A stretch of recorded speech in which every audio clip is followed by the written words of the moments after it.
welcome to Noah and Naama's new ark. Who's Naama? Noah's wife. Only the Old Testament left out her name. So your guess is as good as mine. She might have been Emzara or Sarah. Good to know. Back to Noah and Naama's new ark. There's the complex structure here of a variety show. Imagine that we, David Lindsay and Kathleen Shoemaker, are going to take you on a merry-go-round of songs of nature and the human spirit. Oh, and then a rafting trip down the river ride called Climate Change and the Sixth Extinction, where you might want to put on your life jacket and keep your Kleenex dry. We'll start with Little David playing on your harp, an irreverent folk song about Noah's flood, which invokes an Old Testament story that happens to appear in some form in many religions and myths on every continent. All of these stories tell of a great flood where most of humanity and many non-human species died or suffered. Apparently, Noah and his wife Naama saved all the species of their world, something we might want to replicate in our world today. What would Noah and Naama's new ark look like in 2020s? This is a call and response song with a chorus, so please sing with us if you want to.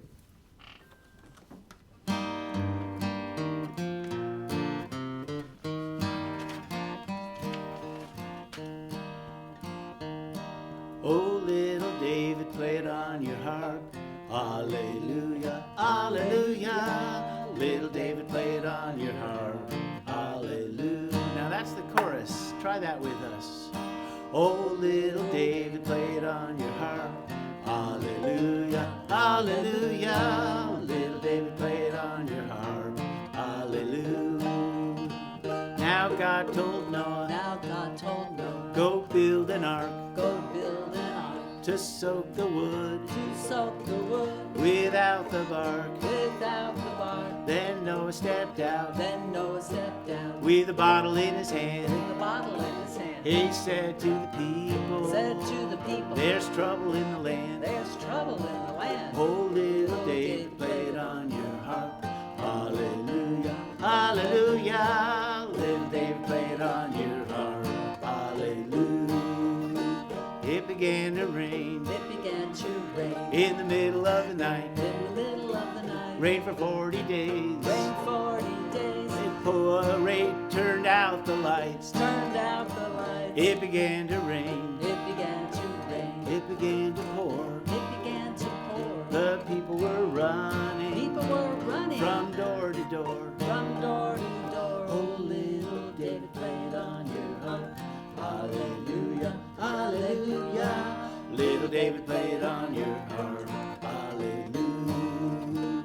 The water kept rising. Up through the floor. They moved the latch key. Above the door. The water kept rising. Up through the house. They lifted the window. And they all jumped out. Oh, little David, play it on your harp. Hallelujah, hallelujah. Little David, play it on your harp. Hallelujah.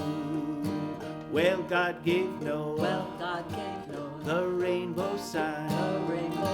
Won't be no water, but fire next time. Well, up in heaven and around the throne, I carved my name there on a cornerstone. Oh, little David, play it on your harp. Hallelujah, hallelujah. Little David, play it on your harp. Hallelujah.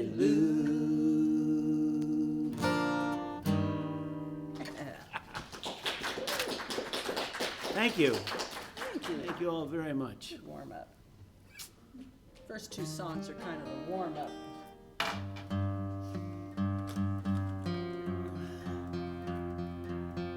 So this next song, we're not really in church, but there's some good music that you happen to learn there.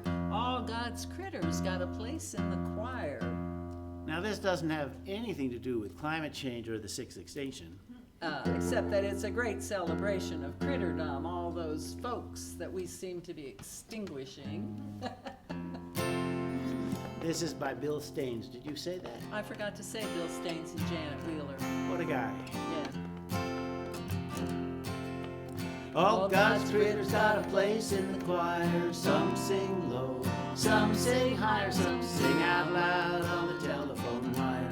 Some just clap their hands and pause or anything they got now. Now, that is the chorus, and we would love it if you would sing it with us whenever it comes around, like right now. All God's creators got a place in the choir. Some sing low, some sing higher, some sing out loud on the telephone wire. Some just clap their hands and pause or anything they got now.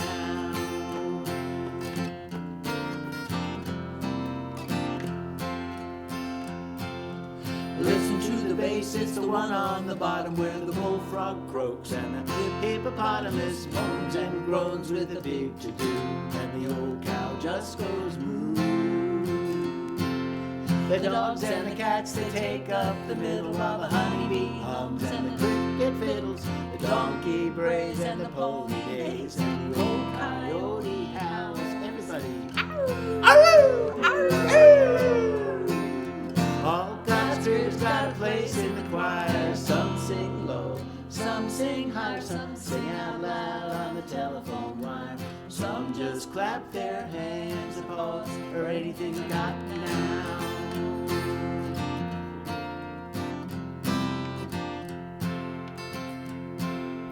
Listen to the top where the little birds sing on the melodies with the high notes ringing. The hoot owl hollers over everything, and the jaybird disagrees.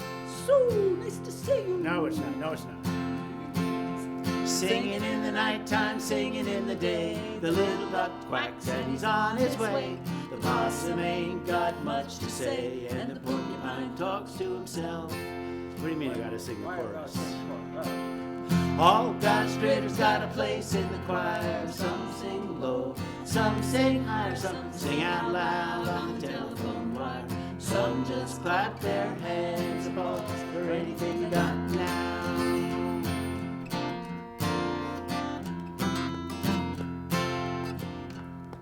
It's a simple song of living sung everywhere by the ox and the fox and the grizzly bear, the grumpy alligator and the hawk above, the sly raccoon and the turtle dove.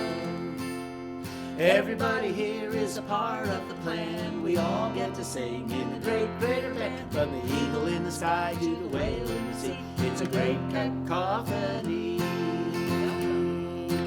All God's critters got a place in the choir. Some sing low, some sing higher, some sing out loud on the telephone wire. Some just clap their hands and paws or anything they got now.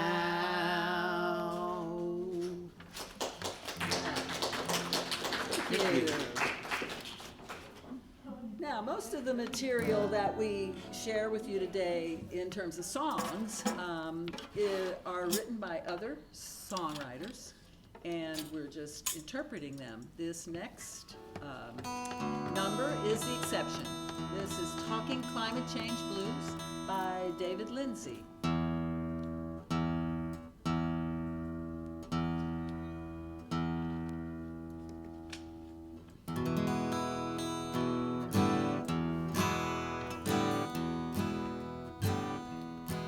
Have you heard about the work of Bill McKibben? Not trying to be funny, and I ain't kidding. This fella got steam under the collar when he noticed the planet getting hotter and hotter.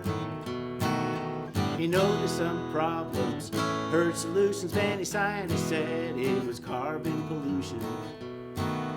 It wasn't just about how a few people fold. Al Gore showed films of glacier melt.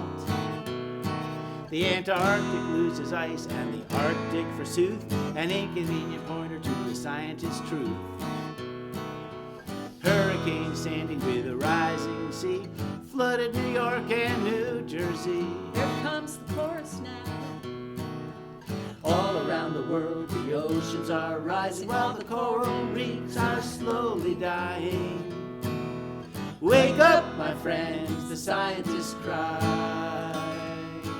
World temperature is rising and it's no lie.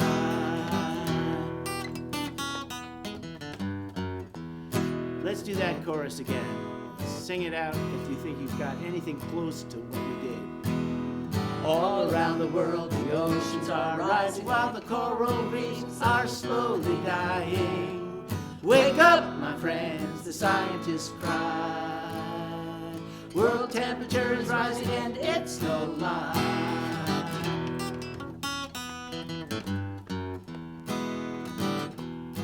James Hansen likes to quiz from his NASA show. What do you think are the numbers to know? 350 and over 400. These are the numbers the scientists thundered. I asked a young man selling solar panels. He looks blank and he smiles like a camel. We need to know these numbers, says Hansen, or we'll be faced with Armageddon. Parts per million is the technical print. Greenhouse gases is another hint. The folks at Business Week saw the damage was horrid. They put on their cover, it's climate change, stupid. Here's another chorus. All around the world, the oceans are rising while the coral reefs are slowly dying. Wake up, my friends, the scientists cry. World temperature is rising and it's no lie.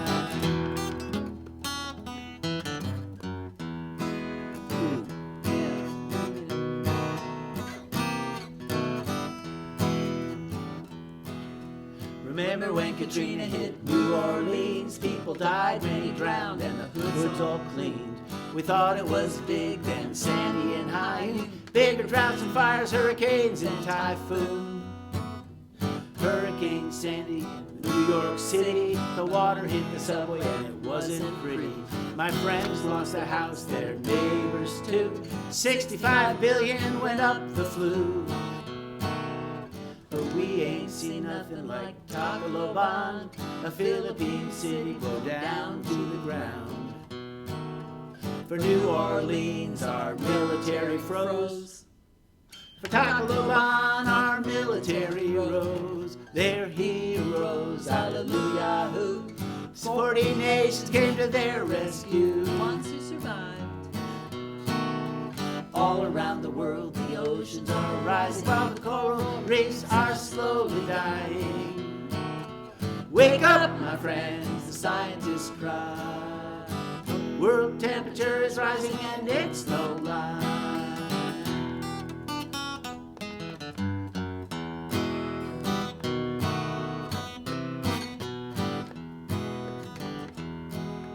We're hoping James Lovelock got it all wrong, and we'll be here for centuries with dance and song. 350 parts per mil, the scientists think is sustainable.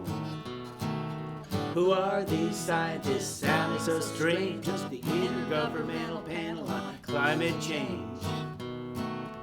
275 for a long, long time, till we burn coal and oil and spewed out the grime.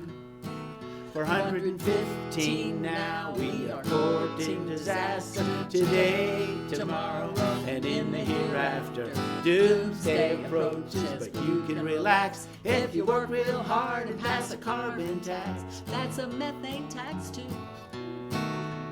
All around the world, the oceans are rising while the coral reefs are slowly dying. Wake up, my friends, the scientists cry. World temperature is rising and it's no lie.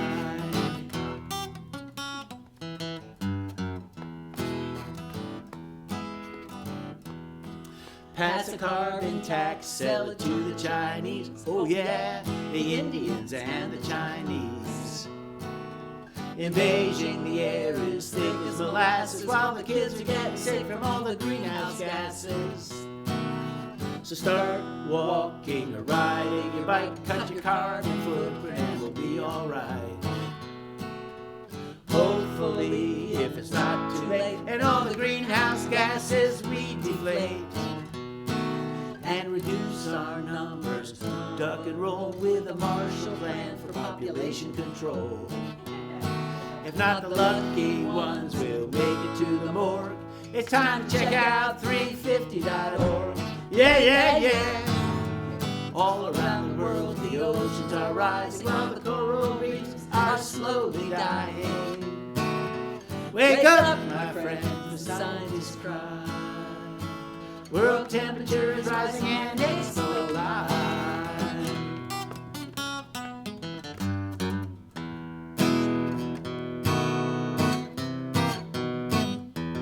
Talking Climate Change Blues by David Lindsay. Thank you. Wow.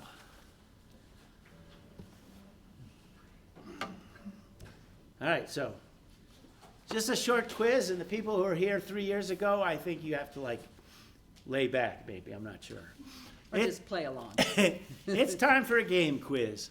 If humans put 140 million metric tons of carbon dioxide or CO2 into the atmosphere every year, atmosphere, is that every year, every month, every week, every day, or every hour? 140 million metric tons of carbon dioxide.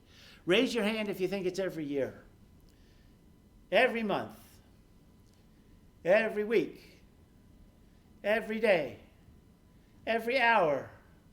How many people have no idea? Yeah. Well, shucks, it's every day. 140 million metric tons of carbon dioxide into the atmosphere every day. We started thinking and asking around, what is a metric ton of gas?